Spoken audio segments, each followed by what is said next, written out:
Good evening, members of council and the viewing audience. If we could please stand for a moment of silent reflection and remain standing for O Canada. Thank you.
Members of council, you've seen the items on the agenda. Is there any conflict of interest? None noted. Thank you. Adoption of the minutes for the meeting held October 13th and the minutes of the closed meeting of council held October 15th and October 22nd be adopted as presented. Moved by Mr. Reno and Deputy Mayor Malash. All in favor? That carries. Thank you. Mayor's comments. Just a couple. Welcome viewing audience. Tonight's meeting, we have Remembrance Day coming up November 11th. We want to remind everyone to please stay home. It will be live streamed due to the COVID. Obviously, we're trying to minimize the amount of people there. So we'd be happy to have you join us on live stream and do these during these COVID measures. We have no presentations, delegations. Before we go to the first delegation, with a lot of feedback on item 1, the Rainbow Crosswalk, we find it prudent that we probably should have a policy in place. And I'll just read the recommendation from the clerk, that the report of the Director of Public Works regarding a Rainbow Crosswalk on the intersection of Normandy and Malden Road be deferred until further notice, and that a policy outlining a procedure be implemented. It was just thought it prudent that we have a policy before we proceed with this item before us. Council's pleasure. Krista Malash, you're moving that recommendation? Yes, Mayor, I'm going to move that recommendation. I don't think it's makes sense for us to move forward with this if without having the proper procedures in place. And we don't know what other requests will come ahead of us. So I think this would be the first step. Thank you. Councillor Desjardins. Oh, your second? Okay, I thought you had a question. Okay, all in favor? And that carries unanimously. At this time, I want to thank all the delegates who zoomed in and anyone speaking for or against this motion. It will be brought back to council at a further time frame, and I don't mean next year. It could be early next year, but not in the fall. So once the policy is in place, it'll be brought back to council for discussion. So thank you, delegates. I'm sorry, and all the delegates will be informed when this comes back to council. Okay, item number 2, the Meal Boulevard Trail construction. Mr. Pollock, I think you're there. Or we're going to have Peter. Where's Peter? I think Peter will go first, and then we'll have Mr. Pollock respond. Thank you. Thank you, Mr. Mayor. So tonight's report in front of you is brought forward as a joint submission between Mr. Solani and myself. It is in response to a request that we received from a Mr. Pollock, who is representing 4 residents on Mayo Boulevard. primarily 7229, 7233, 7237, and 7241 Mayo Boulevard.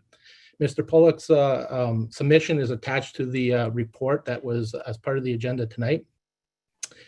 Mr. Lasac has also submitted a subsequent attachment as request enclosed as attachment number 2. Mr. Lasac lives at 7229 Mayo. The premise of the request before you tonight is the removal of an asphalt trail that is built and or will be built in front of these 4 residents. With respect to this location, it's an interface between 2 separate subdivisions. So 7229 Mayo Boulevard currently has the existing asphalt trail built in front of this property, and that was part of the Seven Lakes development. The other 3 addresses are part of the Donato development, and that is to be built as part of the subdivision agreement that was in place with the developer.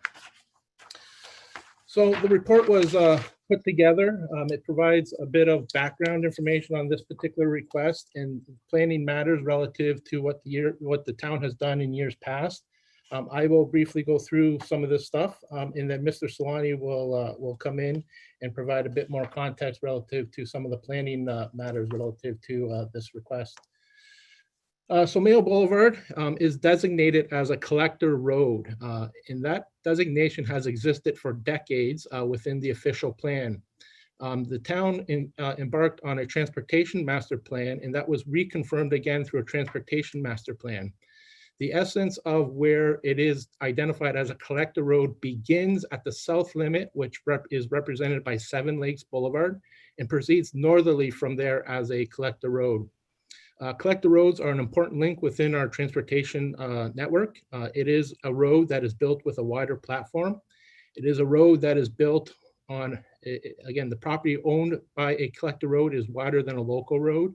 And there is a lot more traffic that is intended to be used on a collector road as opposed to a local road. The designation stopped at Seven Lakes Boulevard because that is the south limit of our urban boundary. There is no need to go further south. As it transitions from a collector road into a local road just south of Seven Lakes Boulevard, it transitions to a small piece of Mayo which ends at St. Francis, and then St. Francis continues on a crescent out to both Broderick and the Huron Church line. So that is the essence of what Mayo Boulevard is. It is meant to carry more traffic, and in doing so, through our transportation master plan and ultimately our active transportation master plan, we outlined what requirements are required on these busier streets from a traffic perspective, from a pedestrian perspective, and from an active transportation perspective. On collector roads within the town of LaSalle, we have been building the road platform, typically a sidewalk on one side of the road and a asphalt trail on the opposite side of the road. In some instances, those asphalt trails are built along flankages, which are side yards of properties, and in some instances, they do cross in front of properties where they do front onto the roads. The town has done a good job in years past of establishing our trail system. We continue to build upon that trail system through new developments and expanding our trail system. And the pillars of some of that building of our active transportation network was outlined in our in the active transportation master plan, which gives us a guide moving forward from part of what is built today to how we get a fully integrated network. It's very important that we do have an integrated network to provide safe access for residents to move from one residential neighborhood to the other to visit family and friends, to move them from residential neighborhoods to our Volmer, to parks and things of that nature. So we do that so that we can provide a well-connected system throughout the town.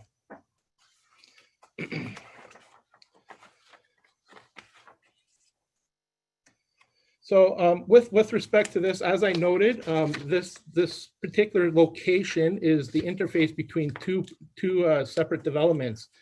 So in the Donato development, that would be for the section of Mayo Boulevard that exists just south of Donato for approximately 3 houses. That was designed and accounted for to have an asphalt trail built by the developer. That is within the current developer's agreement, and it is a responsibility and a requirement of the developer to build that. Those agreements are registered untitled for those particular 3 lots that are just south of Donato Drive on Mayo. So any purchaser would have seen that should they have done a title search. It's unique. It's a unique situation with respect to the address at 7229. Again, that is part of the Seven Lakes subdivision, and certainly when Seven Lakes subdivision was conceived and built, the active transportation network was not in place. However, the collector road designation was. It is a wider platform. It is a wider right-of-way through there. As that development was being finalized, the town did have a network developed through the active transportation master plan. So prior to the developer completing what was originally supposed to be a sidewalk for that small piece just north of Seven Lakes Drive on Mayo, the town elected to have that constructed as a asphalt trail to reflect what is in our active transportation master plan. So as I noted, that has been in for well over 2 years. That was built in approximately October of 2018, and that has been in place for well over 2 years. With respect to our trail systems, in our trails, we are very diligent on providing a different type of surface and a different type of material for trails that distinguish it separately from a asphalt or from a concrete sidewalk. Concrete sidewalks are made of concrete, and they are typically about 1.5 meters or 5 feet wide. And they are meant to move pedestrians, the people who are walking and or maybe jogging or with baby strollers, they do typically use the sidewalks. The multi-use trails are a bit different setup. They are built out of asphalt. We have done that successfully throughout the town. They are meant to move different modes of transportation. Certainly you walk and jog on them, but certainly bikes are allowed on them, rollerbladers, skateboarders, and things of that nature. So it is meant to provide a seamless, seamless opportunity for those active transportation modes and keep those users safe. So within the report, we have put in the report a bit of context relative to some of the previous submissions and or locations where this has currently been successfully built. Over the years, the town has expanded our network primarily through town-initiated works like Huron Church Line, Todd Lane, Gulfview, Martin Lane, to name a few. So those were ones where the town went in and installed asphalt trails across the frontages of those particular properties. Ones where we have had situations where it was developer built is primarily a good example is the Forest Trails subdivision, and that is basically exists from on Disputed Road from Huron Church Line westerly to the roundabout, and then it goes westerly from there on LaSalle Woods Boulevard. In the report I've provided you tonight there's some pictures of what that trail looks like across the front of those properties. Council should be aware that in 2019, a similar request came from 5 residents on that particular street to ask for the asphalt trail to be removed and changed to a concrete sidewalk. As part of that submission, and as part of attachment number 3 within this report, that was provided for council's information on what was established through that time in 2018 when they requested to come forward. From a risk assessment standpoint, certainly we have been providing these facilities throughout the town, again, to provide users of all different aspects to provide them with safe modes of transportation. Certainly in some locations, we have sidewalks, we have bike lanes, we have on-road trails, off-road trails, and separated facilities, which would be off-road trails. From a user standpoint, the most safe, secure, and most popular facility is the trails that are located off the road. Certainly the younger younger families, younger children, parents with young children feel more safe to have their children driving on a trail that is not located on the road, such as a bike lane, and it is physically separated from that particular vehicular traffic. So from a risk assessment standpoint, we've done a quick review of what is currently out here. This requirement for this trail is, again, it has been noted as within the agreement of the Donato subdivision. So all the houses within Donato have this language in there. Just these 3 are affected from having it in front, but certainly all 80 or so lots within that subdivision know that it is required to go in. So certainly in the future, should a user end up being hurt and using the road for movement, there could be a potential risk with respect to removing this particular trail. So certainly I had mentioned that both myself and Mr. Solani had prepared this report, and I'll pass it over to Mr. Solani shortly. On the financial implications, certainly as the report stands, there is no financial implications to the town. As I noted, the trail exists across one of the properties, so that's already built, and the remainder of the trail is to be built by Mr. Donato through the Donato subdivision. I did have some subsequent submissions, and council may have seen those subsequent submissions. Certainly, Mr. Pollock has said that the developer of the Donato subdivision is certainly willing to pick up the difference or the cost to construct the sidewalk, and that's much appreciated should that go that way. But certainly there will be a cost to the town should they change to a sidewalk to remove the piece of asphalt trail and reinstate it. So that will be certainly in the range of $4,000 or $5,000 to do so. And that would come out of the town's budget to carry out that work. Certainly, with respect to this, it is something that is a significant connection and link within our active transportation.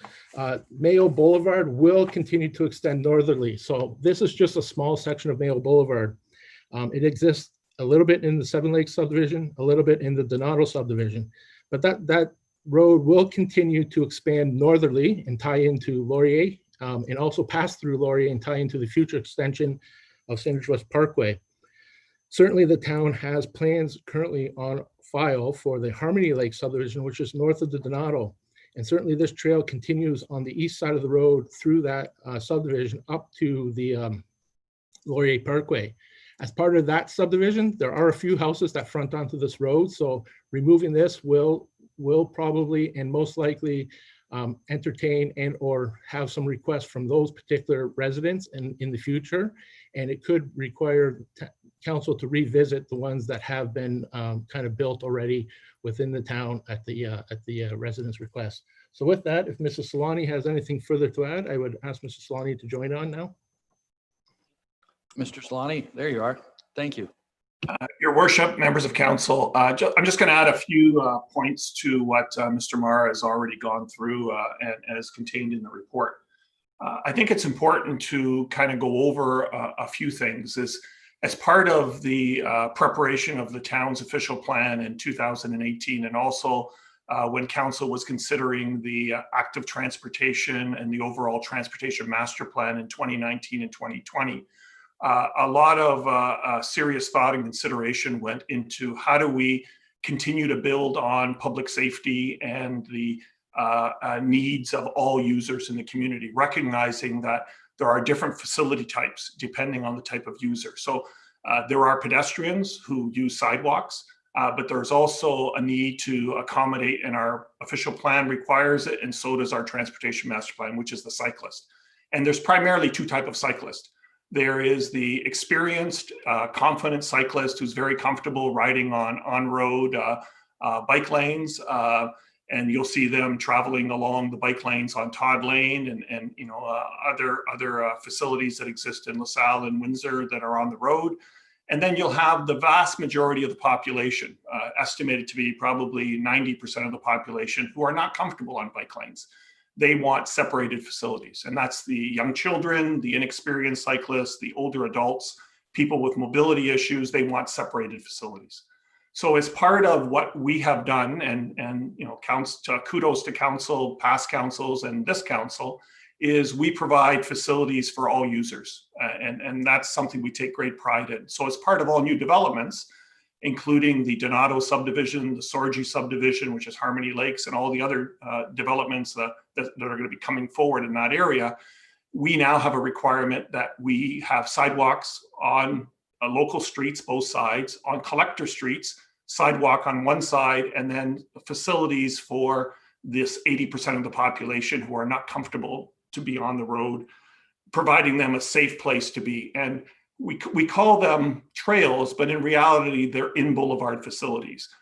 The real trails that you can refer to, the off-road recreational trails, those are the ones go along Turkey Creek, the ones that you find along the hydro corridor. Those are off-road facilities, and they perform a different function. But we going forward are building on what LaSalle started in the late 1990s with the sidewalk and trail plan of those days to make sure that we have safe streets for all users. So as much as this looks like it's just a piece of asphalt in front of 4 homes, it really is an important piece of active transportation for that 80% of the population who need a safe facility off-road. And it's the beginning. This is the southerly end. It starts at Seven Lakes. It's going to go northerly, as Peter indicated, through the Harmony Lakes development. And there's homes there that are fronting on the street, just like these homes. And then it's going to extend to Laurier and then extend as development proceeds to the north up to Sandwich West Parkway. And we have a number of these in the new Greenfield area that are going to be coming forward. So whatever we do here is going to set a bit of a precedent with respect to what other residents are going to be looking to council in terms of what's the standard that's expected on collector roads and new developments. I would also expect if we remove this at this location because it's not attractive, it doesn't appear to serve any function, the folks that are on disputed that in 2018 made the same arguments to council, they'll come forward and they'll ask for that to be removed and sidewalk to be placed in front of their homes because they were concerned primarily about the aesthetics of asphalt in boulevard facility in front of their homes. So it's important to remember what the function of this is. It's not a matter of just replacing a piece of asphalt with a piece of concrete. They serve different functions. And even though it appears to start mid-block, the reason that is because it's at Seven Lakes. The piece of Mayo that goes south is a local street. It doesn't extend any further south. It has no function to go anywhere else. Whereas the piece from Seven Lakes northerly, it has a widened right-of-way. So we required the developer to give us more land. So it's not just 20 meters, it's a wider right-of-way. So we can put in boulevard facilities. So we can make the road wider. So that we can provide the necessary infrastructure for all users. Youth, the elderly, inexperienced, experienced, people walking, people rollerblading, people riding their bike. So this is the beginning of what is going to be, several kilometers heading north, connecting with Laurier, the in-boulevard facility, and then the facilities further to the north that will get constructed when Sandwich West Parkway gets built across east-west and heads over to Malden Road. So, with that, I think it's important to realize that this is an important policy of council. What the developer Donato was asked to do, and in fact agreed to do, is to comply with council's policy. These are council adopted policies in the transportation master plan and the official plan. The one thing that appears to have fallen down is the developer, from what we understand, didn't communicate this to the 4 property owners. That is the one area where despite our best efforts, it's noted very clearly in the agreement. The agreement's registered on title. There's obligations to notify people before they buy the property of what's going to be there. But the developer in this particular case didn't do what they were supposed to do. And that's why this is before council. Thank you, Mr. Solani. Mr. Mara. So in closing, the recommendation from tonight's report is that council concur and continue with the proposed asphalt trail through the Donato subdivision across the 3 lots. I think Mr. Solani mentioned 4, but it is the 3 lots that are affected by the Donato subdivision, and continue to maintain the asphalt trail in front of 7229 Mayo Boulevard, which was part of the 7 Lakes subdivision. So with that, the presentation of the report is done, and if council has any questions, we'd be happy to answer. Thank you, Mr. Mara. Now we'll ask for the delegate to speak.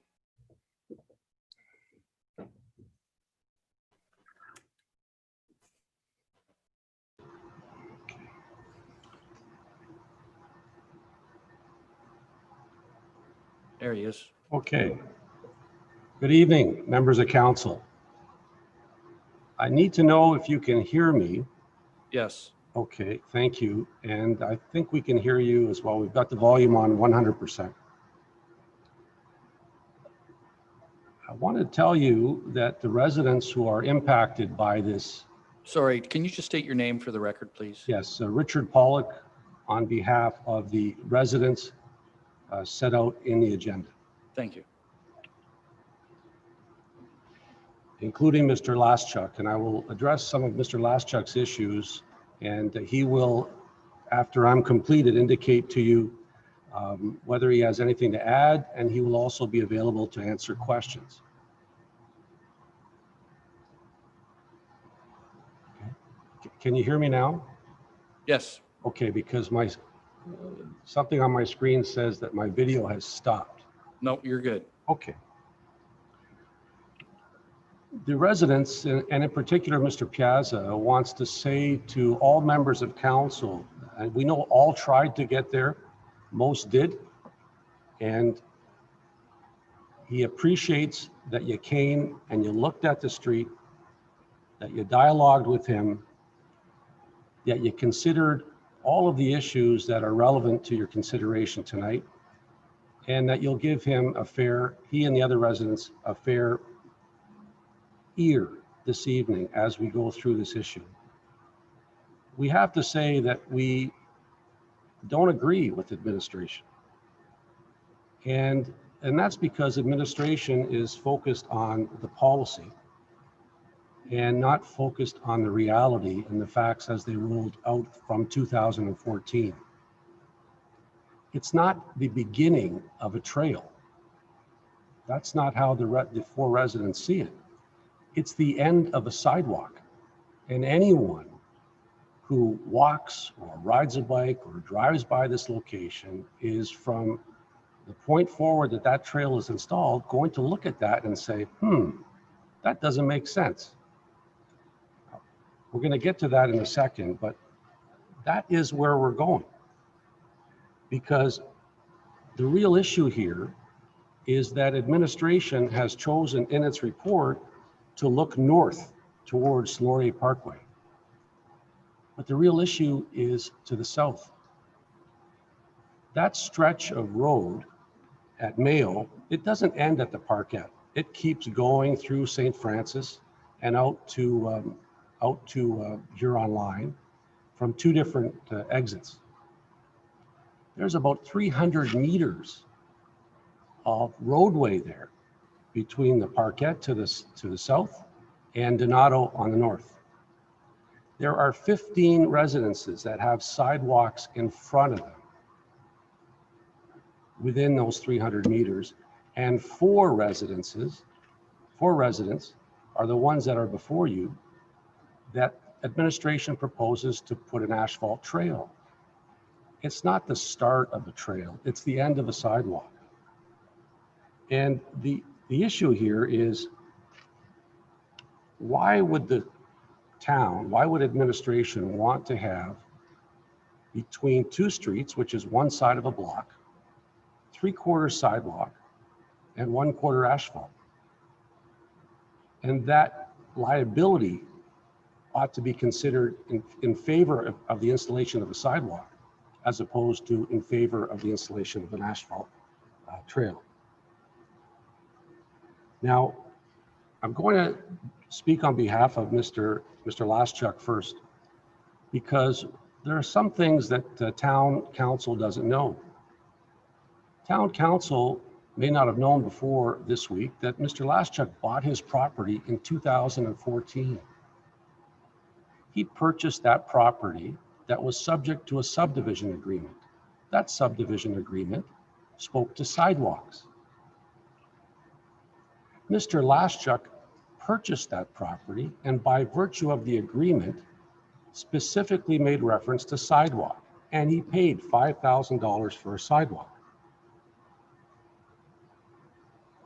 He's owned that lot since 2014, and no one from the town came to him and said, Mr. Laschuk, we want to change something on your property.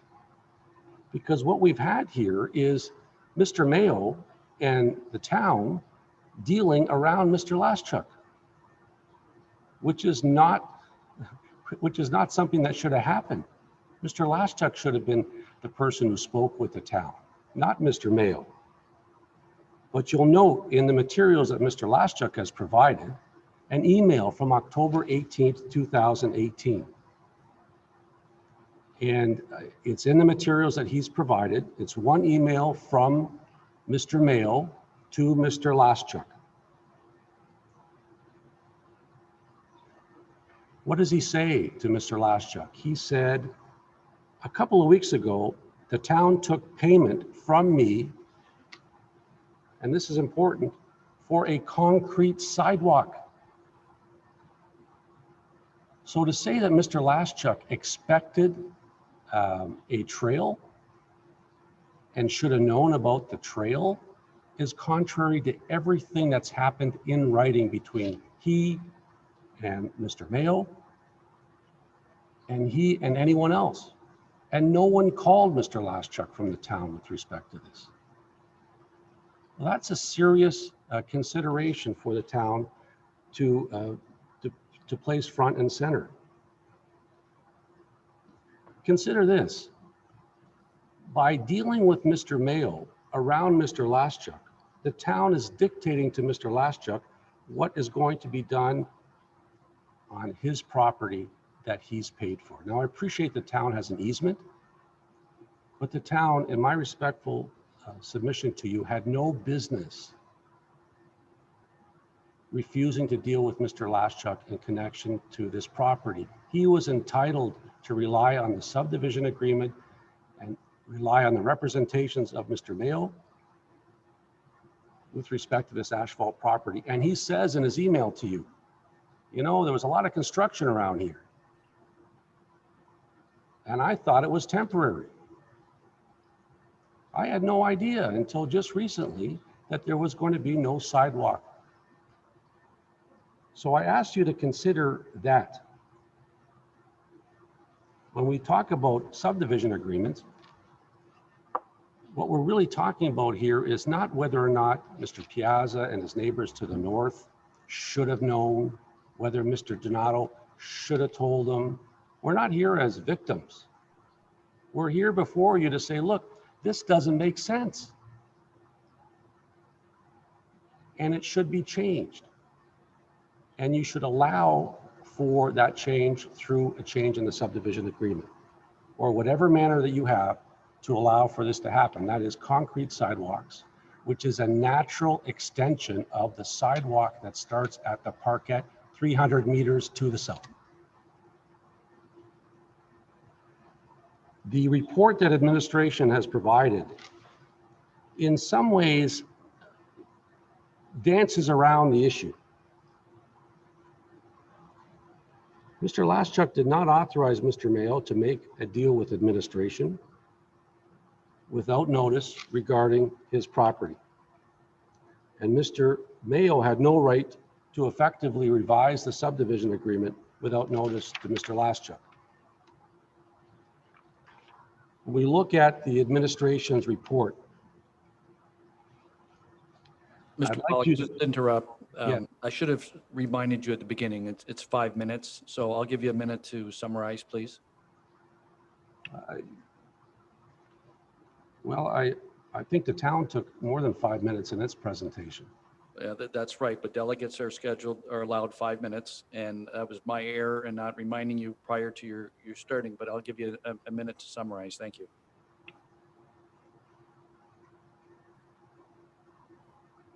Page 6 of 9 of the administration report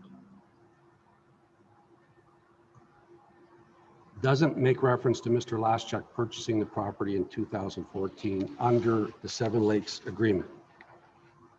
The Forest Trails precedent is at attachment 3 of your materials.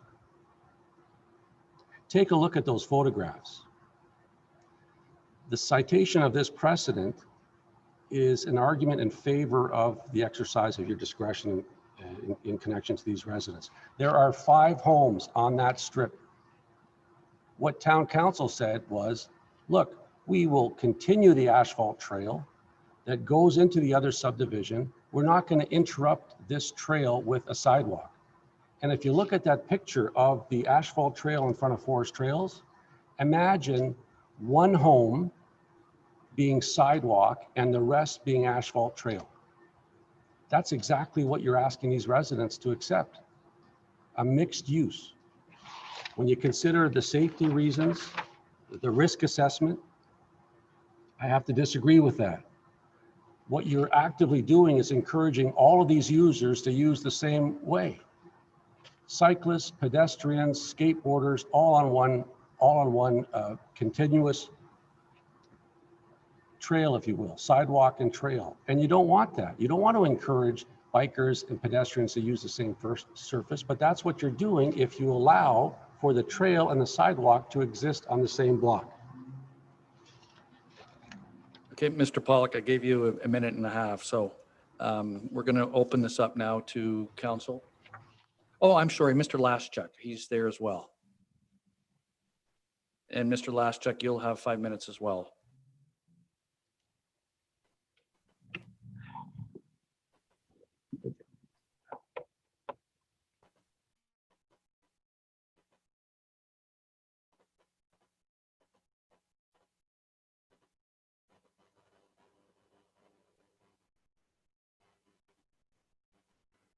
Mr. Laschuk, are you there?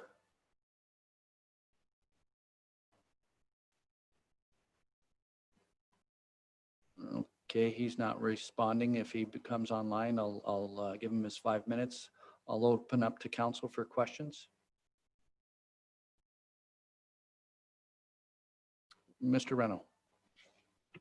Thank you, Your Worship. This question is probably to Larry. Jeff, before you go, I see Mr. Laschuk's there, so we'll let him go first if that's okay. And then we'll come back to you and then Mr. Carrick. Mr. Laschuk, welcome. And again, I'll remind you 5 minutes. Yes. Can council hear me? Yes. Thank you. Good evening, Mr. Mayor, council. Just to continue with what Mr. Pollock presented on my behalf, as well as the other delegates from Mio Boulevard. I wanted to speak because I found there was some discrepancy with what Mr. Mara and Mr. Solani expressed on for the Mio Boulevard information. I was unaware of the trail, as Mr. Pollock had stated. My understanding with Mr. Mio was that a sidewalk would be completed, and I've submitted some maps of web maps of as such showing where there was a sidewalk in place in front of 7229 Mio, as well as trees that were supposed to be part of the agreement that were paid to Mr. Mio. And in the 2018 email from Mr. Mio stating that he had transferred payment to the town now for completion of the sidewalk and the trees to be planted in front of my property. So Mr. Mara approached me concerned about having an asphalt walkway or trail in front of his property as well, and was curious if mine was a permanent structure. My understanding was always that it was temporary because of all the construction. Once Donato Mio Boulevard was opened up, the concern was that people were going to be on the road during the construction. There was no sidewalks further past the Seven Lakes development at that time. And so they would have just had to end right there and take Seven Lakes Drive. So my understanding was that it was a temporary structure, the asphalt, to provide safety so that people wouldn't be traveling on the roadway with all the construction vehicles going by. And since my residence was not was still to start construction, that there wasn't going to be damage to the concrete sidewalks had it been completed by Mr. Mio. Asphalt would have been easier to replace, repair, remove as such. And other than that, as per also Mr. Mio's email, it was called a walkway or a pathway, never a trail. So I was never informed of a trail, as Mr. Solani and Mr. Mara had stated. So as I said, my expectation was, because there was payment done to the Seven Lakes developer, $4,000 for the sidewalk, $1,200 for the trees, and then the payment was then transferred to the town, that the town would complete what Mr. Mayo and I had done on the agreement. So I guess I'm also looking to see what will be owed back to me, what will be completed. I was quite pleased when I heard that Mr. Donato was willing to provide concrete in place of the asphalt. I think talking to Peter Piazza, that there was nobody wanted not to have a walkway or some form of transportation in front of their house. It was just they preferred a concrete material to be used so that it would look as all through along Mio Boulevard back down south. So I think the question is town council willing to accept the gift of concrete in front of the 3 residents in Donato? Whether the width can always be determined between the town and the developer to make it look more like a trail, if that's the concern. But it seems like a natural end of the from the south going north would be at the Donato and Mio intersection. So other than that, I have nothing else to present. I just hope council reviews all the information they have before them. Thank you. You were 5 minutes right on. Good job.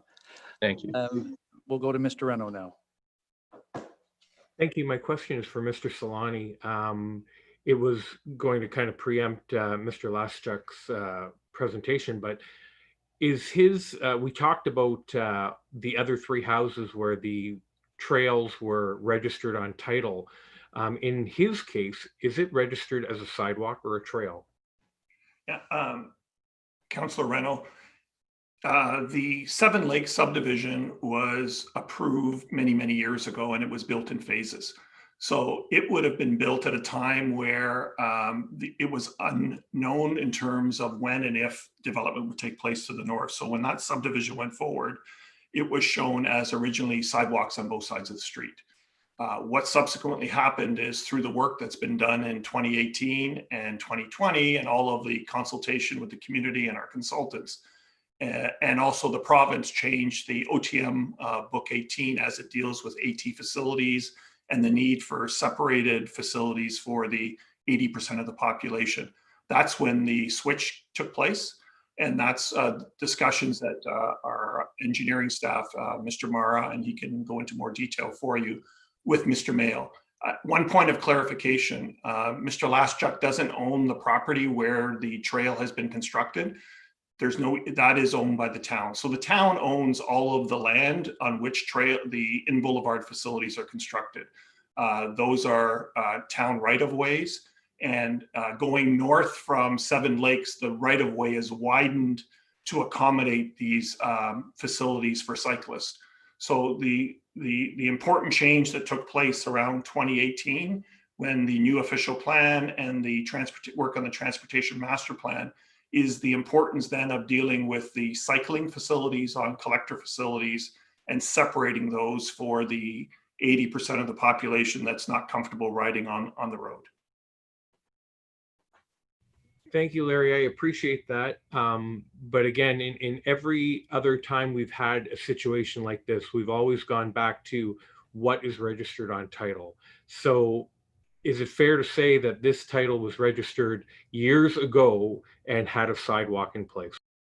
What was registered on title for Mr. Laschuk is part of the Seven Lakes Agreement, and the language in there was a sidewalk.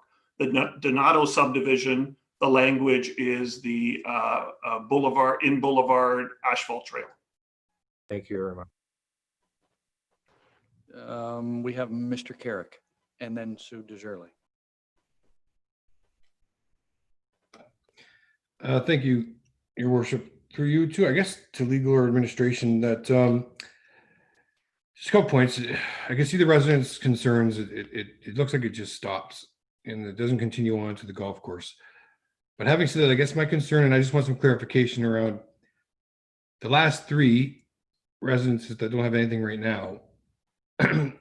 If the path is removed, trail, whatever we're calling it, and a sidewalk is put in place, liability wise, what position does that put us in? I just want to look for some clarification, because I heard as long as there's something provided or there's something not provided, but if there's something that was supposed to be there that was taken out and changed, does that make sense or is that different? I just need some clarification on that. Mr. Mara. So certainly within the context of the active transportation master plan, and I believe, again, I apologize for not sending this out, but it was part of some council correspondence. There was an overall map. The eventual extension of this active transportation facility will continue down Seven Lakes Boulevard, Seven Lakes Drive in a westerly direction. And that will connect into Leptis Magna Drive, which is currently built a little bit off of Laurier Parkway and will eventually extend through. So it's kind of broken up in this fashion because some of these active transportation facilities are part of development, so we get the developer to build it. And some, like Seven Lakes Drive now, is considered medium to long term. So in the next 5 to 10 years, we will go in and do something there. Like I had mentioned, the town has done this regardless of whether we've had agreements or not. Todd Lane is a good example. Martin Lane is a good example. A lot of those roads, the town has went in and expanded active transportation facilities in those areas. And certainly there is nothing registered on title with any of those particular properties. It is a part of an overall network and expansion of the system. With respect to traffic in terms of that nature, again, one of the prime traffic generators in this particular area is the golf course. So certainly people coming off of Laurier when Mayo is built through, whether they use Disputed, whether they use Mayo Boulevard, it is going to bring people towards Seven Lakes during those prime golf season. It is a traffic generator at times, and there will be points in times where you may see it's a commercial facility or things of that nature. It's not in a residential area. It's in a residential area, but it is something that will attract more traffic than just houses. And so when you look at all of this south of that intersection, it's all residential houses at that point as well. So that is the ultimate plan as part of the active transportation master plan. So certainly if you remove this in the future, we'll probably have a little bit of a gap that we have to deal with in this particular location when we try to continue to build upon the ultimate plans that are part of the active transportation master plan. I think I want to let some other people talk about. I didn't really hear the answer about the liability issue. That's the question. Councilor Carrick, if I can just address that point. Again, as I mentioned earlier, the asphalt in Boulevard facility is meant for the young cyclists, the inexperienced cyclists. So going forward, if that gets removed, they will have to travel on the road.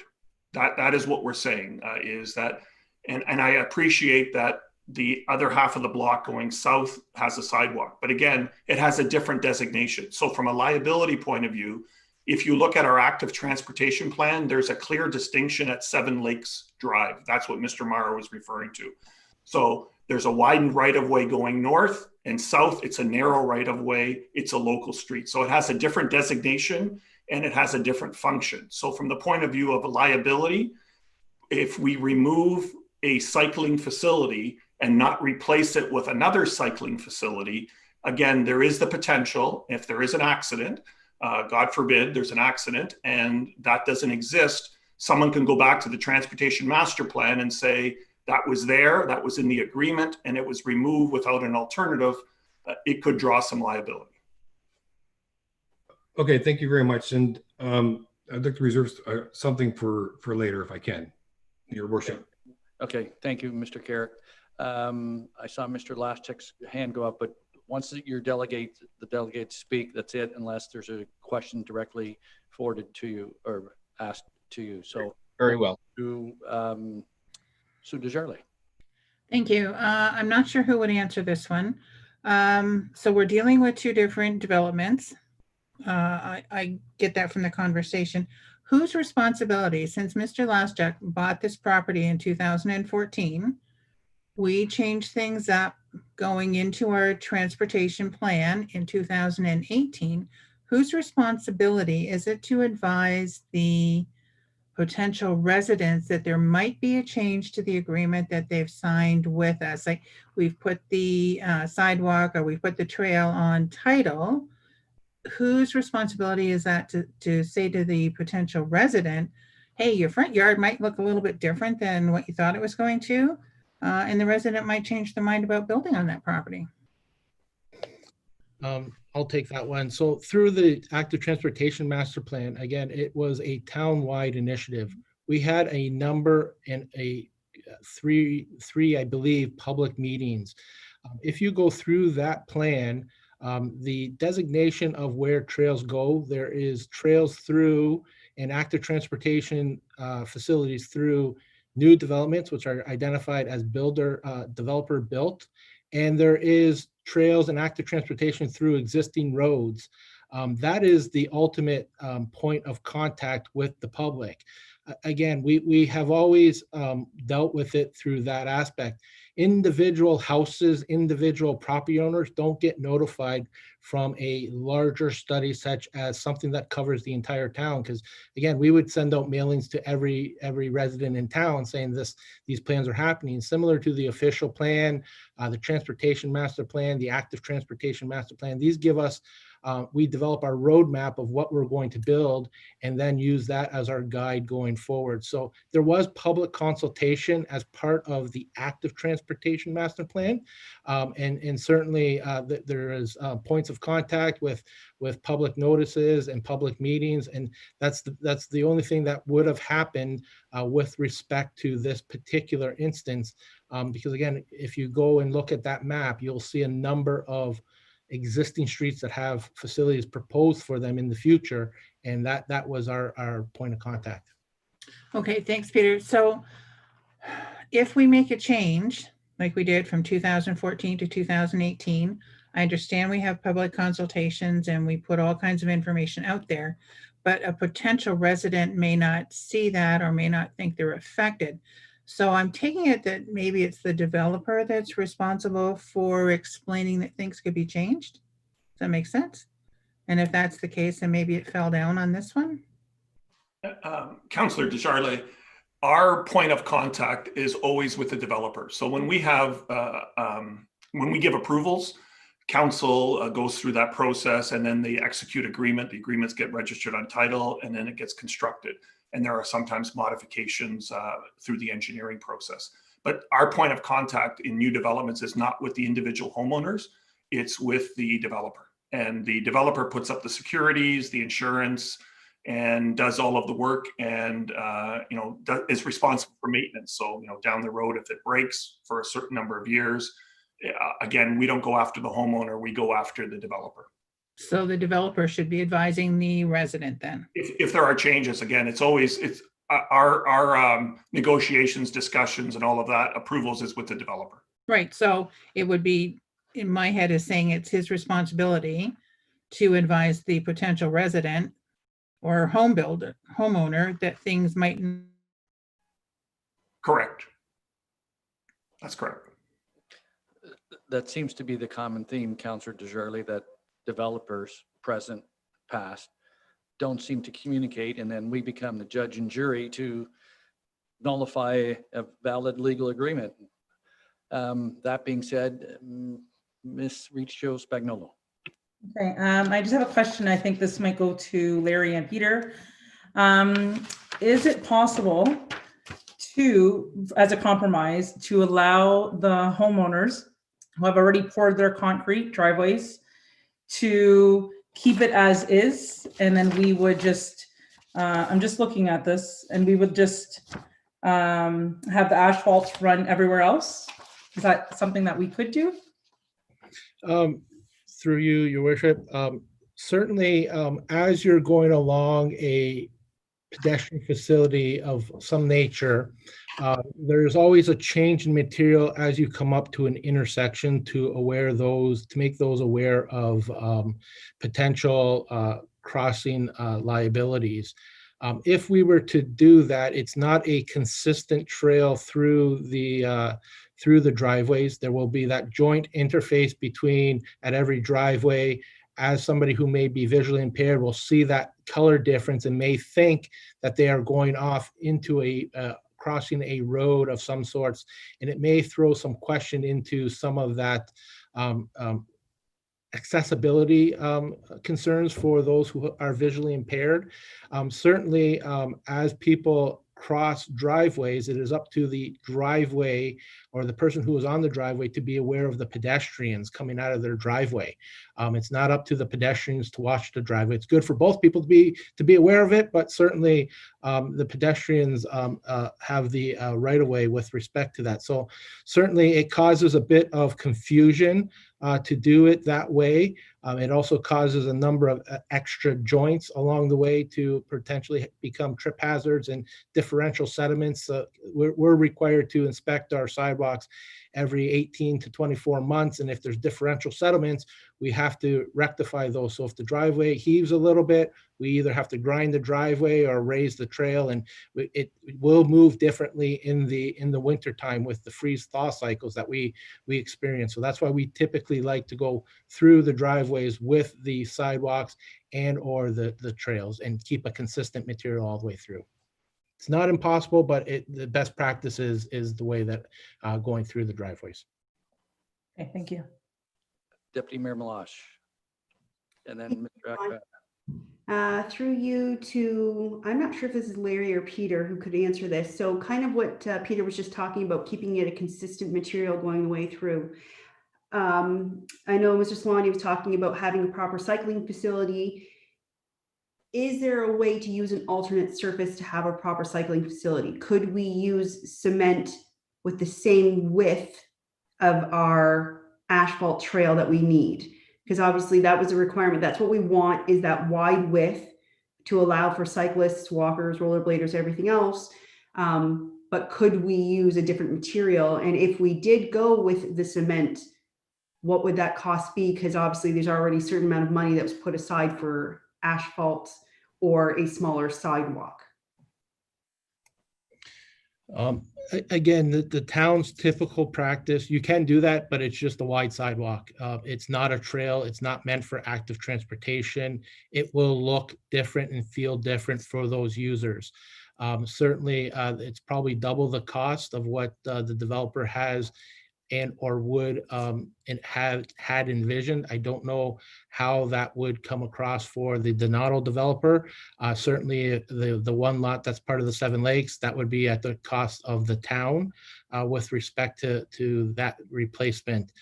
Again, concrete sidewalks do have joints. We have to do construction joints and control joints along the way. So it is not a smooth, continuous surface for those users who maybe rollerblading. Again, those I hear anecdotally, again, I'm not a rollerblader, but I hear anecdotally, again, rollerblading is not fun when you're hitting joints along the way. So people tend to go out on the road to rollerblade because it's a lot smoother of a surface. And that will just continue to push people out into the different facilities or onto the road. Again, not impossible, will be more cost, but it is not an active transportation facility anymore. It is just a wide sidewalk. Okay, Mr. Akpata. Thank you, Your Worship. Through you to Larry. Larry, I wrote down one of the terms you used, an obligation to notify as relates to the developer. Can you clarify that for my understanding, please? The developer was obligated in the case of Donato.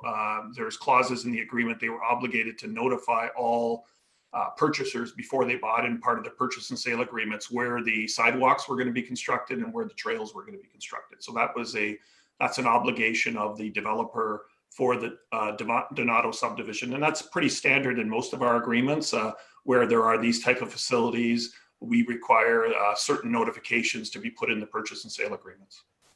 And then, of course, back to you, sir, Mr. Laschuk is not part of the Donato subdivision. So the developer for Donato would not have an obligation to notify him about the trail, if I understand correctly? The Donato's obligated to notify people that he's selling lots to. Similar, the developer who sold lots in the Seven Lakes development, they're obligated to notify everybody in all of their phases. Okay, thank you, sir. Can I get a supplemental, Your Worship? Yes, of course. Through to you, Peter. You spoke of, as part of the agreement with the developer, that they have to disclose this information. Can you expand on that a little bit with me, please? Because when I bought my home, I have a telephone pole in the back, and that was disclosed to me, and an easement to allow Hydro and everybody else to traverse my property to get back there. I just want to make sure that I understand what you spoke of there, please, sir. So certainly, building upon what Mr. Solani just had mentioned is with respect to the aspects of the active transportation facilities and what's being built in the right of way, certainly it is the responsibility of the developer to disclose that to the potential lot purchaser. As well, again, we work hard to try to do compiled plans so that the ultimate home buyer, because it may not be the resident who buys the lot, and it may be a home builder who buys it, builds a house for somebody.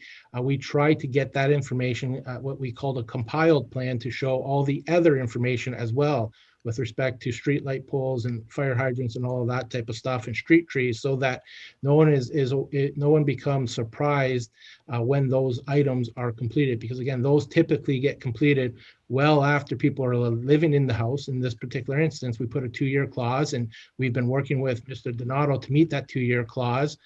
So we have really increased that from an aspect of what we're doing going forward with new developments, that we have pushed to get things completed in a 2-year time frame. So certainly, hopefully that provides you some of the information that you were looking for relative to your question.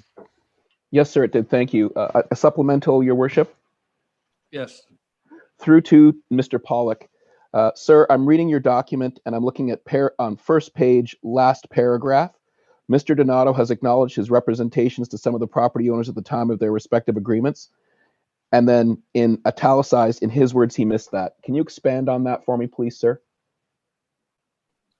Mr. Pollock, if you could put your mic on, please. Thank you. You're good. Thank you, Your Worship. Mr. Donato did not disclose to the purchasers of the lots that there was a trail there. And in his words, he missed it, because each one of the agreements of purchase and sale with the respective purchasers provided for a sidewalk. So they've all paid for a sidewalk. We understand that we are subject to the development agreement. And so we're not saying that we were supposed to be told. We're not saying, please change this because Mr. Donato did not tell us, or that we made a mistake. We're asking you to consider that it makes more sense to have a continuous sidewalk in this situation, especially having regard to Mr. Laschuk. Thank you, Mr. Pollock. You've clarified my questions. That's it for me, Your Worship. Okay, thank you. Mr. Carrick. Okay, if I can just get some indulgence here, this might take a couple minutes. I just need a procedural direction. So if I make a motion to defer this because I want to bring forward another motion, should I do my talking points first? Or should I make a motion to defer this? Let me just double check with the clerk.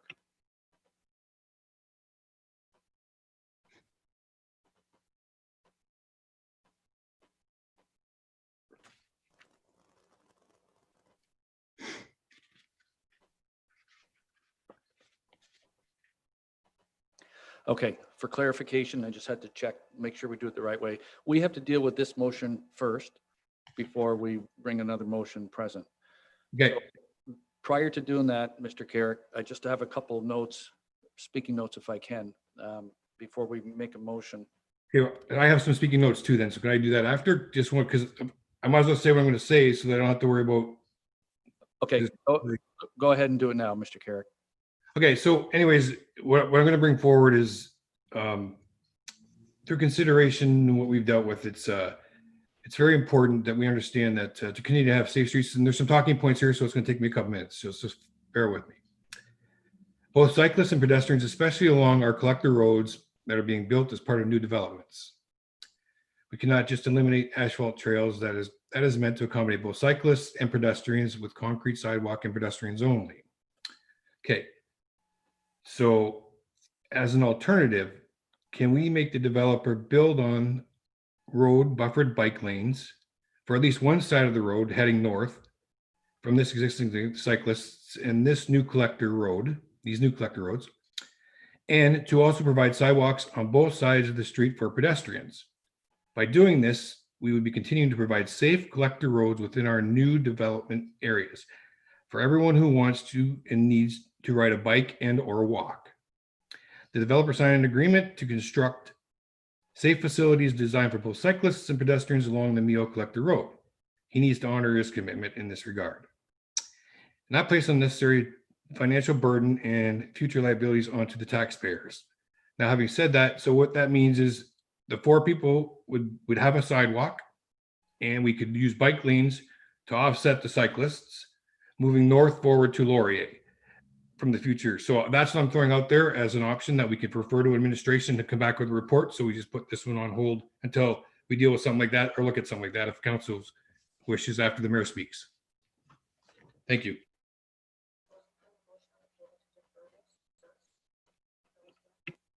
So there is no motion presently to defer this recommendation before us, is there? Are you making a formal motion? I'll make a formal recommendation provided on the comments I made to look for a report from administration. We can always go back if we have to.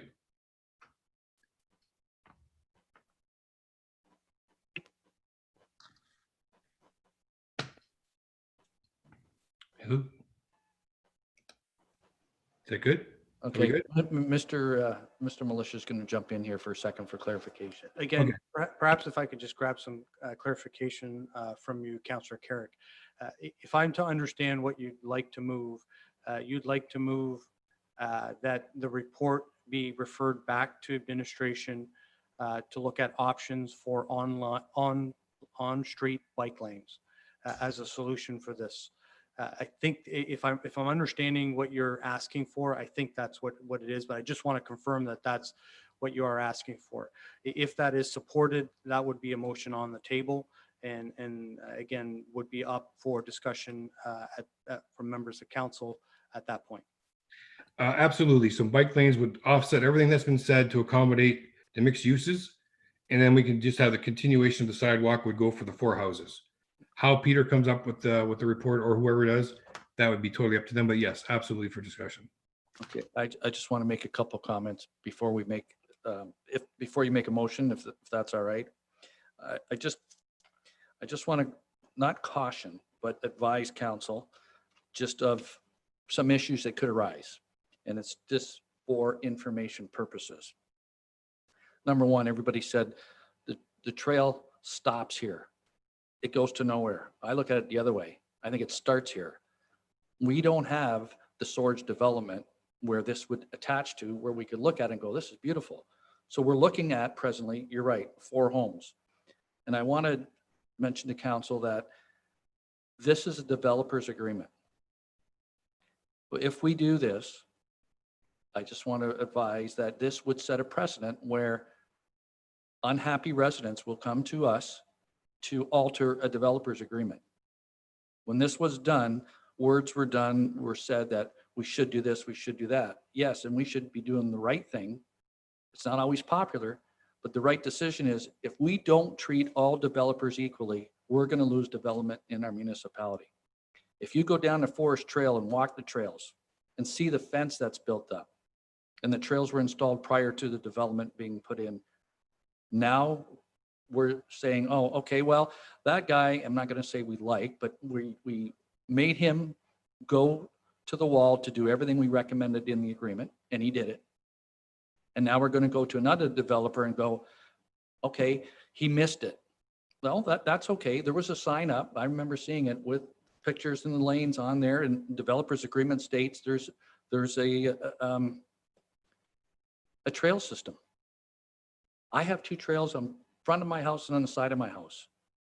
It's not always the private, but that's there. That was my choice. These people purchased, whether it's the developer's fault, the home builder's fault, or the lawyer of the purchaser who didn't see this. Now we're here to rectify a problem. We're going to start an issue where people are going to come and say, well, in 2020, you did a development agreement amendment on Donato, and now I want you to follow. And if you're still on council, you're going to have a hard one to fight that off. So I'm just putting all the information forward before you do a recommendation. And just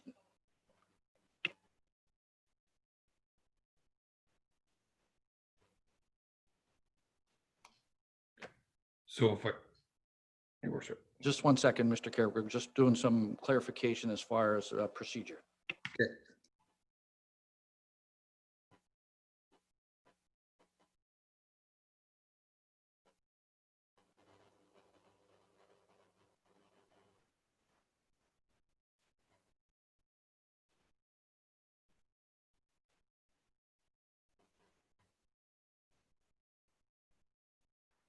I apologize to everyone.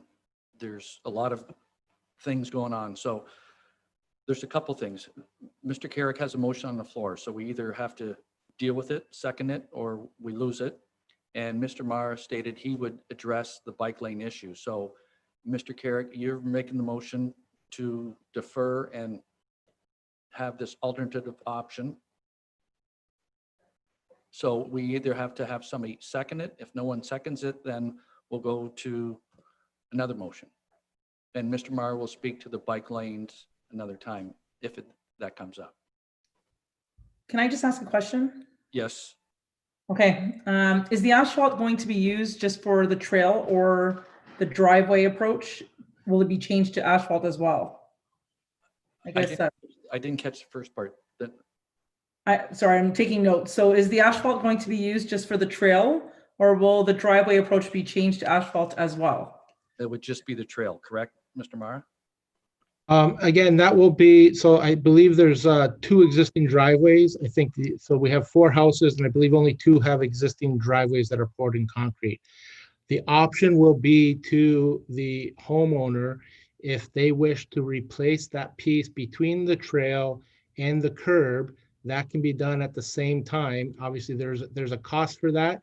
And certainly that would have to be worked out with the developer in the Donato subdivision, if that's what they wish. If you take a look at the photos of Disputed Road, some of those people chose to replace that piece between the trail and the curb with asphalt. Some chose to just let the developer cut through the driveway and come along and put the asphalt through the driveway and butt up against. So that option is there. It would have to be worked out with the 2 current owners that have driveways with the developer, but certainly that is something that can be worked through. I believe there's only 2 that are actually poured right now. Does that answer? Okay, that answers your question. Thank you, Councilor Reno. Thank you, Your Worship. it seems a little strange, and that we're going to possibly second a motion before we find out about the bike lanes. But I think the whole intention of the motion is to get back to administration and to get a report back based on, what we talked about, how that is a wider road allowance there, and more pavement has been laid there. It would make me think there might be room for a bike lane. So I will second the motion to get the report back. If we're going to have this decision again, it's going to be the exact same circumstances. But if there's a chance of fixing this with an on-road bike lane, I think it's something worth looking at. So I'll second the motion. I'm sorry. Peter, are you still there? Yes, I am. Okay, so we have a mover and a seconder regarding the bike lanes. Did you want to speak to that? I can if you wish, Mayor. Bike lanes require no parking on the road. It will require to be put on both sides of the road. So we will draw in the folks on the other side of the road across from Mr. Piazza. And they will all be part of this discussion about now putting bike lanes on that particular road. Certainly the pavement width exists on the Donato subdivision, but it does not exist south of the Donato subdivision. So that interface between Mr. Lashak's and Mr. Piazza's house, that pavement width does not exist there. So it will just be bike lanes that disappear. So certainly that is something that we can look at, but that will draw additional people into it. So you'll have people along the side yard on the north side of Donato. You'll have the people on the other side of the road, because typically you put bike lanes in one direction on each side of the road to follow the direction of the traffic. So that's in essence what will be coming back, and we will be expanding the notice in order to do and address something of that nature. But certainly, if council wishes, we can do that and work out the details of how that might transition at the intersection. Thank you, Mr. Maher. So we have a motion on the motion. All in favor? Oh, Mr. Carrick, did you want to say something on the motion? Just real fast. I'm not trying to beat this to death or anything. I just want to make sure we do the right thing and we explore every option. At the end of it all, there's only going to be a path on one side, going one way and up and down. So losing a little bit of space to me doesn't, you guys need to work that out or look at it and give us all the best options. That's my concern, and I'm definitely supporting this motion. Okay, on the motion, we have a mover and a seconder. All in favor? We have 1, 2, 3, 4. I guess that carries. Okay. Thank you. Thank you, delegates, for your presentation. We'll notify you when it comes back on the agenda, Mr. Laschak and Mr. Piazza and Mr. Pollock. Thank you. Thank you, Your Worship. You're welcome.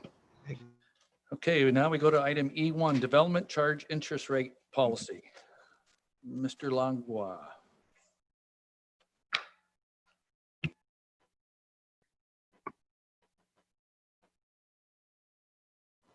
Your Worship, members of council, as part of Bill 108, there's been many changes to the Development Charges Act. This interest rate policy before you addresses two of the larger changes specifically. The first being the freezing of development charges in certain situations. The second being the phasing in of development charge payments in certain situations. So basically, first on the frozen development charges. So Bill 108 states that if there's a site plan application or a zoning bylaw amendment, starting January 1st, 2020, development charges for those properties will be frozen up to a period of 2 years. As long as permits issued within 2 years, the development charges are frozen at what they are at that point in time. The second, interest on phased development charges. So for specific developments, specifically long-term care homes, retirement homes, post-secondary institutions, Royal Canadian Legion memorial homes, clubhouses or athletic grounds, and hospices. Those development charges can be paid in equal installments over 5 years, or if it is for nonprofit housing development, those can be paid equally over a period of 20 years. What the Bill 108 states is that municipalities may charge interest up to a maximum rate. At this point, there is no maximum rate stated. So that we can charge interest to help offset some of the financial burden that causes for the municipality. Now for specifically how the burden that puts on a municipality, each year the development charges increase in accordance to the construction price index. So that's historically been between 3% and 5% per year in the last number of years. And then also, if we collect all the money up front, we hold that money in our bank account and earn interest on it. So the money that we're not collecting up front, if there's a phased in development charge, we're losing the interest on that. So in doing research on what other municipalities are doing, most are implementing a interest rate policy, and the standard rate is about 5%. So that will help. That'll be charged each year on unpaid development charges, and that will help offset the loss from the annual increase and also the lost interest that we would have earned in our bank account. So that's what I'm recommending. And if there's any questions, I'm happy to answer. Council's pleasure. I'll Councilor, move the motion. move the motion. There's 1 and 2. I'm assuming that you're moving both recommendations. Okay. Support by Deputy Mayor Malash. All in favor? That carries unanimously. Thank you. Item E2.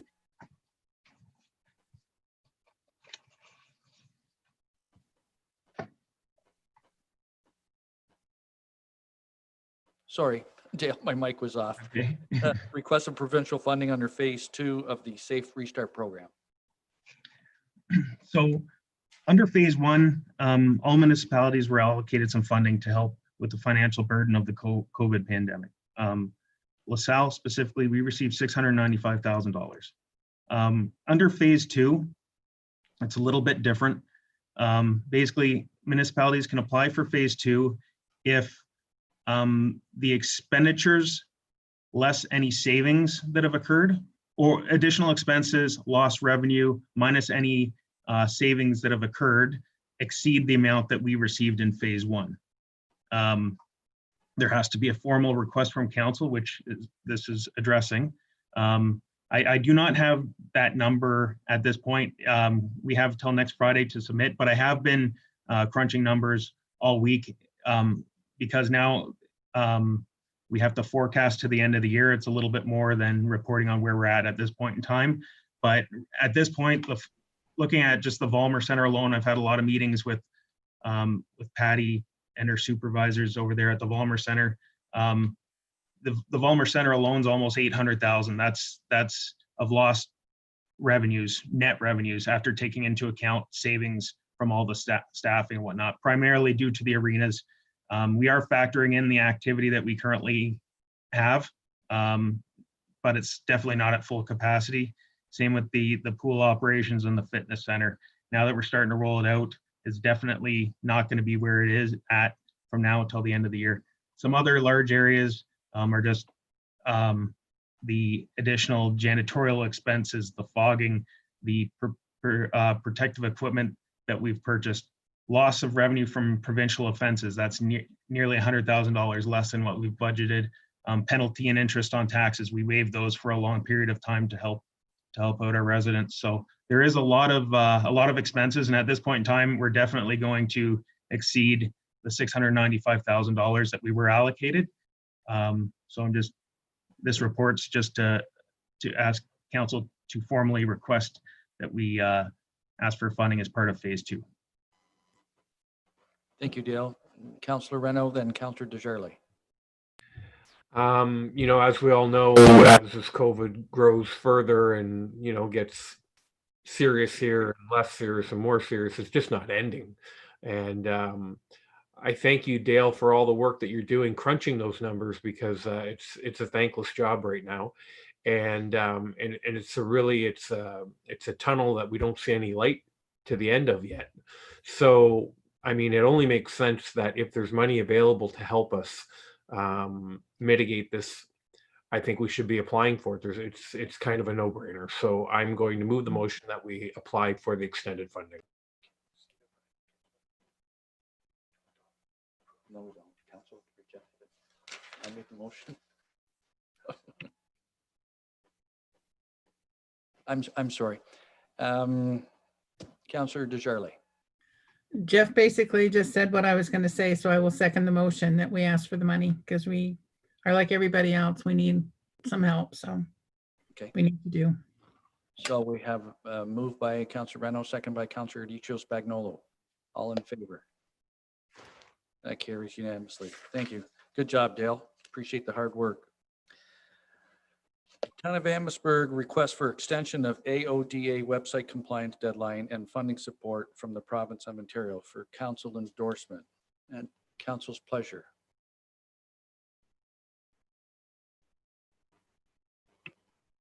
I have a question. Okay, are you moving, Councillor Desjardins, or are you asking a question?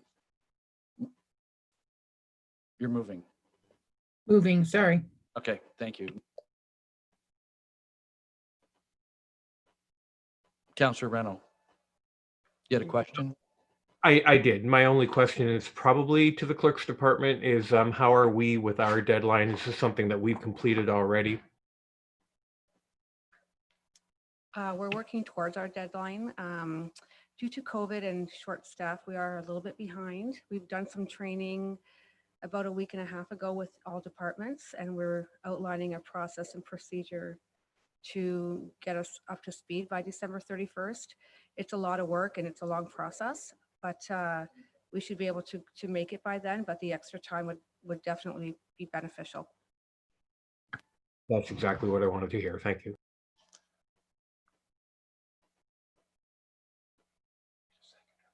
Do we have a motion? We need a seconder. Councillor Carrick. Is that a question or second?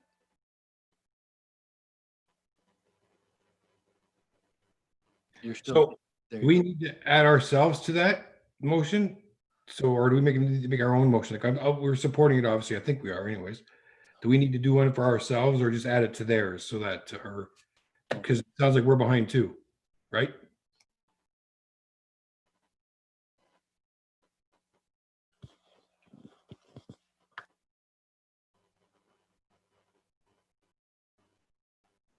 It's up to you. You tell them what you want.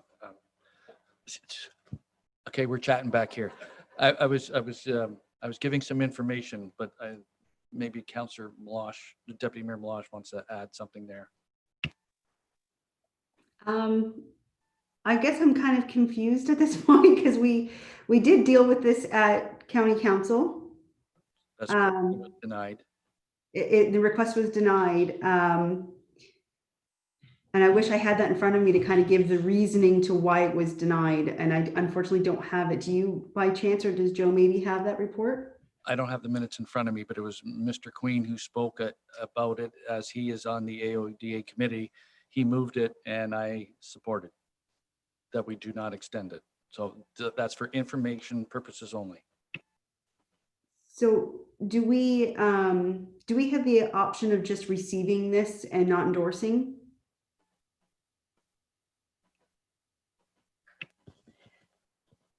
Yes, we do have the option to receive the recommendation from Amherstburg, and that would just would be to just to receive the information, and then it would just not be moved forward in any way, shape, or form. If it is endorsed by council, then we would send correspondence to the Premier and to the Association of Municipalities of Ontario in support of the recommendation from Amherstburg. Crystal?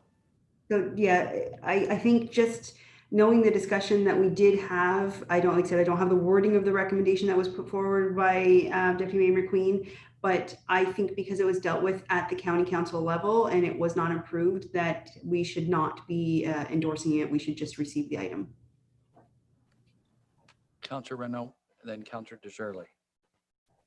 Thank you, Your Worship, and I hate to put the two of you on the spot, but was there a reason why they wouldn't want to offer that olive branch or that extension, or is there a negative ramification that was discussed or anything like that?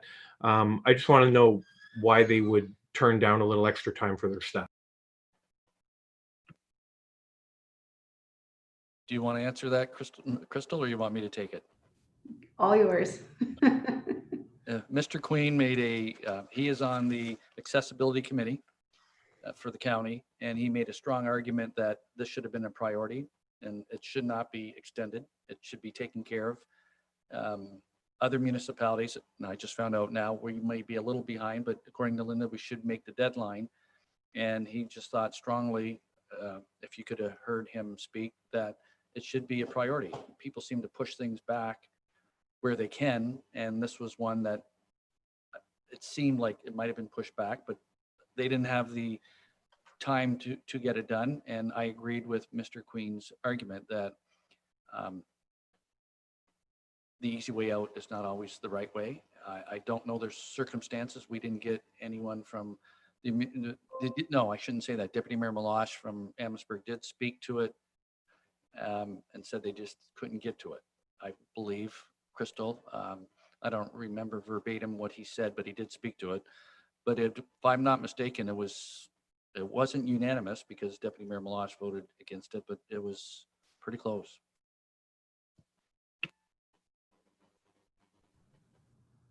Crystal. Yeah, I believe there was only 3 members of council who voted in favor of allowing the extension. Everyone else denied the request. And like Mayor Bond, he just said, it's more about getting it done now. If by guaranteeing him this request, it now gets more time. They go to the provincial government, they get more time there instead of just focusing on getting the job done now. Where we're also going to have to do the same thing. We're going to have to put all of our resources into getting this into compliance when the due date is. But it's doable, right, Linda? Yes, Linda says it is doable for us. Thank you, that clarifies. So we have a motion from Mr. Renault and, Councillor Desjardins, sorry. Thank you.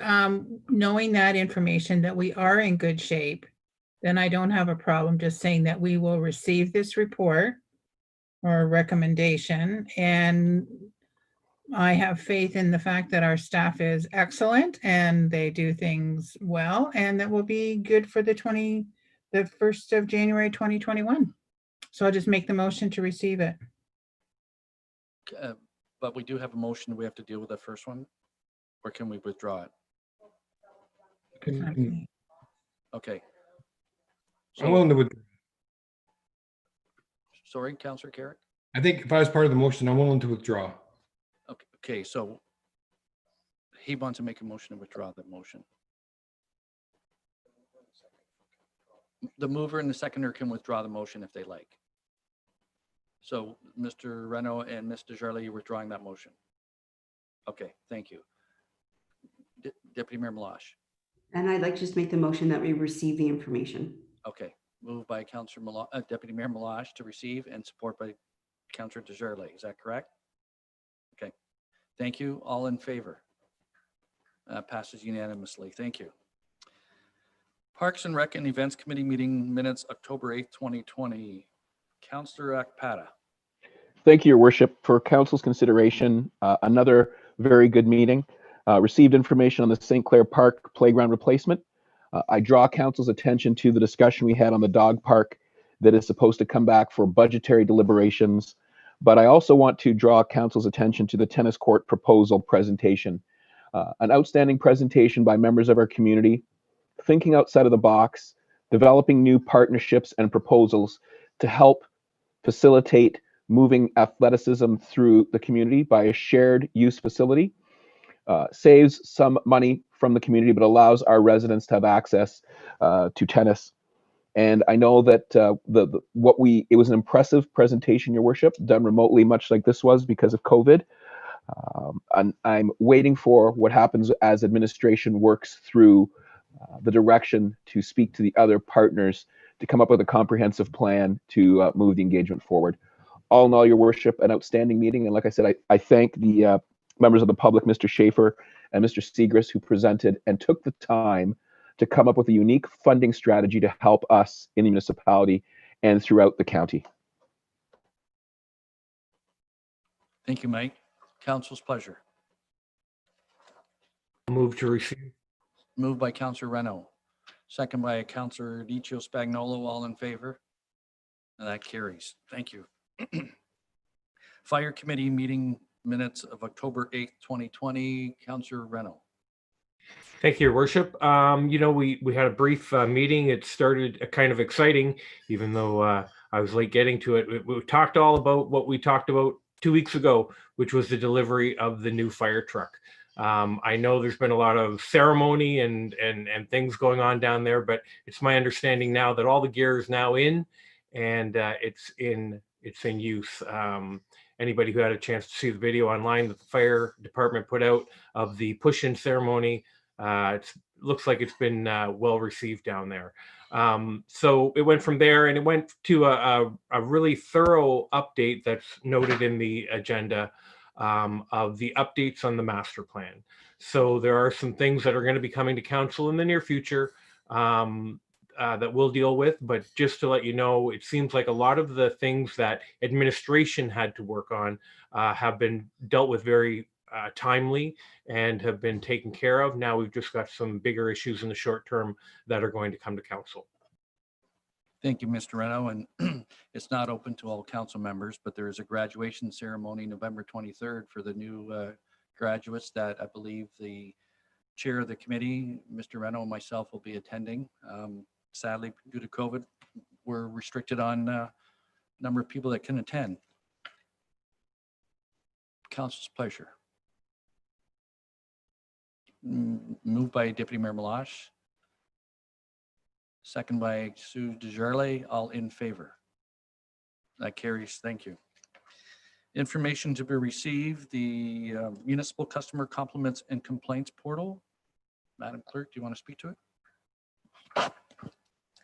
As requested by Councillor Carrick, we've provided a report just to provide some information with regards to our customer compliments and complaints portal. We did a service delivery review in 2017, and it was a recommendation to have something like this for our residents. Back then it was more paper-based. We went to an electronic system in 2020, which has been working wonderfully. The drop-down menus integrate all departments with regards to questions, complaints, requests, and things like that. So it is being used. Our communications officer, Don Hodre, is putting out information on that weekly via social media, through inserts in our tax bills and water bills and things like that. So if you see the statistics, you see the different quarters, the first quarter, second and third quarter, and you'll see the numbers there that it is being used by our residents. So we've been happy with our results to date. Councillor Carrick. Thank you, Your Worship, through you, Linda. So it all looks good and it sounds like it's doing great. I just want to know what kind of traffic we're getting. Numbers, is there any numbers? Can we look at something like that by the end of the year? Can we get a list of how many people are actually putting stuff forward, complaints or information purposes? Is that possible? Yep, so attached to the report, I've broken it down into the 3 quarters. Unfortunately, when it was in a paper-based system, we don't have statistics with that because we didn't have paper copies of everything. Now that it's electronic, we can run reports. So if you see on page 154 and 155 and 156 of the agenda, it's broken down into first, second, and third quarter. The first quarter, we had 43 submissions. Second quarter, we had 114. And the third quarter, we had 73 submissions.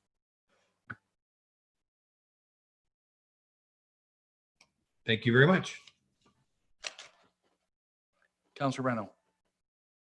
Thank you, Your Worship. I just wanted to mention that when we first started this, I was a little bit hesitant to use it, hesitant to request it, to have people use it. But I've kind of changed my ways in the last month or so, and I've been getting a lot of feedback. What I've told people is, put it in there first. It's going to get put right to the right person the first time, and then it's trackable.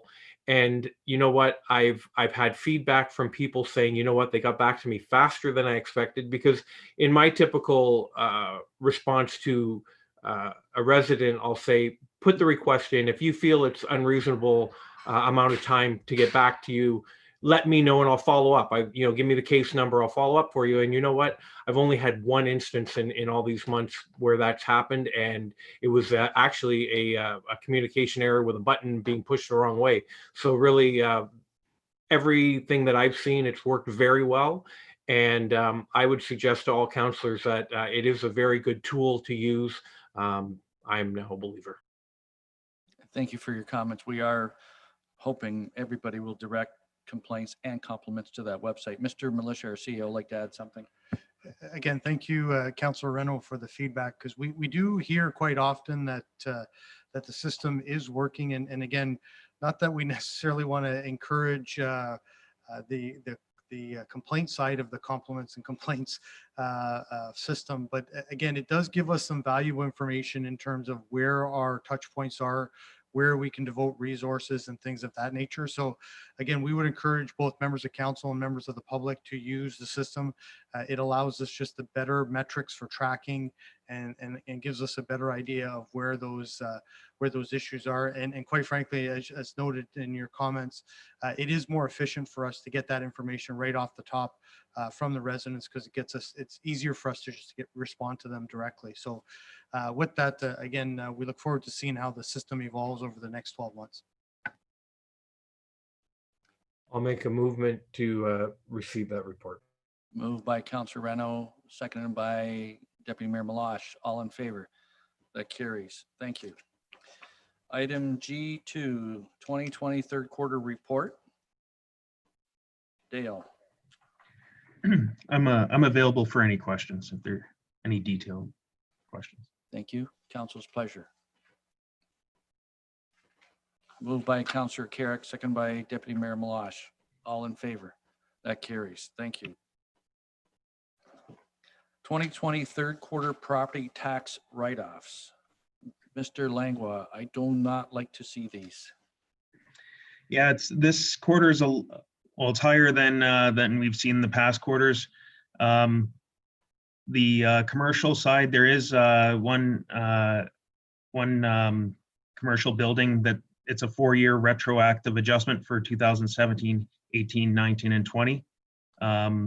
So that's a retroactive adjustment. All the rest, it's kind of second and third quarters all at once. Because of COVID, there was no activity, no write-offs that actually occurred in the second quarter.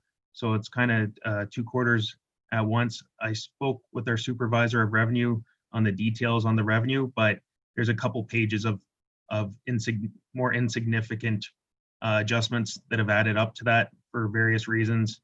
For example, changing classes from farm to residential.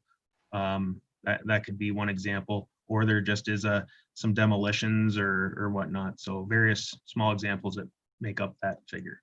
But if there's any questions, I'm available. Council's pleasure. Moved by Councillor Desjardins, seconded by Mr. Akpata. All in favor? That carries. Thank you. Summary of reports to council. I'll move to receive. Moved by Councillor Reno, seconded by Councillor Dicho Spagnolo. All in favor? That carries. Thank you. On the one bylaw to authorize the execution of an agreement between the Corporation of the Town of LaSalle and LaSalle Minor Hockey Association for the use of the Vollmer Culture and Recreation Complex. All 3 readings. Moved by Councillor Desjardins, seconded by Councillor Reno. All in favor? That carries. Thank you. Council questions. Councillor Akpata. Thank you, Your Worship. Through to you to the solicitor. I have a question, sir, as it relates to alley closings. I understand that we have a policy, and I've been part and parcel of some of these discussions that speaks to when there's an encroachment on the land when an alley is about to be closed.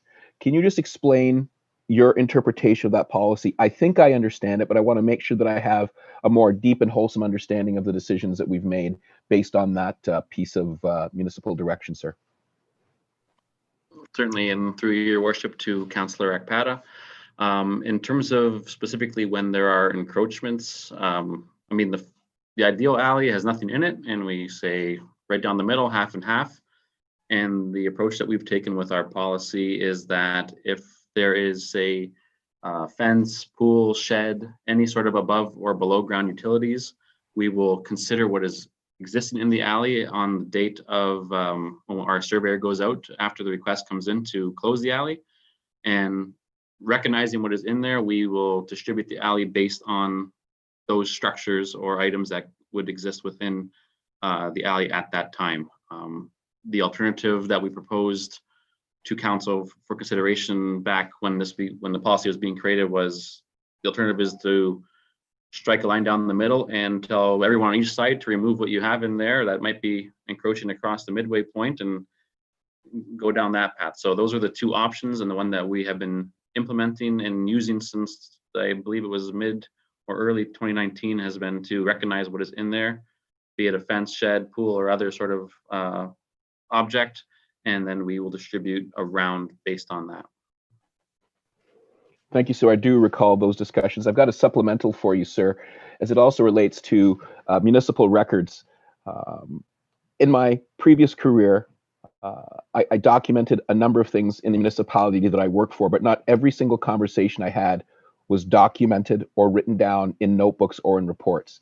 Is it possible that a conversation could take place that directs something to happen and there not be a documented record of it? So when a FIPA request comes in, that there's no supporting materials, that doesn't mean the municipality has acted inappropriately. It simply means there's no supporting materials. Is that possible?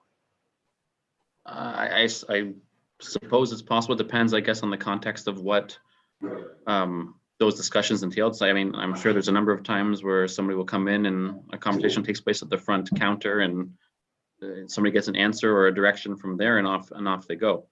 I know in terms of the alley specifically, we do our best. We've created a log, an owner log for every individual portion, that if we have a discussion with somebody, be it verbally or over the phone or an email, we try to put it into that log that we recorded. But again, that's using our best efforts. So, I mean, I don't think there's no obligation that if we missed one, that it would be offside in any regard. But we certainly do our best to make sure that we have some sort of documentation. Thank you, Your Worship. Mr. Dadalt has satisfactorily answered my questions. That's it. Thank you, sir. Thank you, Dominic. Any other council questions? Seeing none, statements by council members. Reports from committees. Notices of motion. Conformatory bylaw.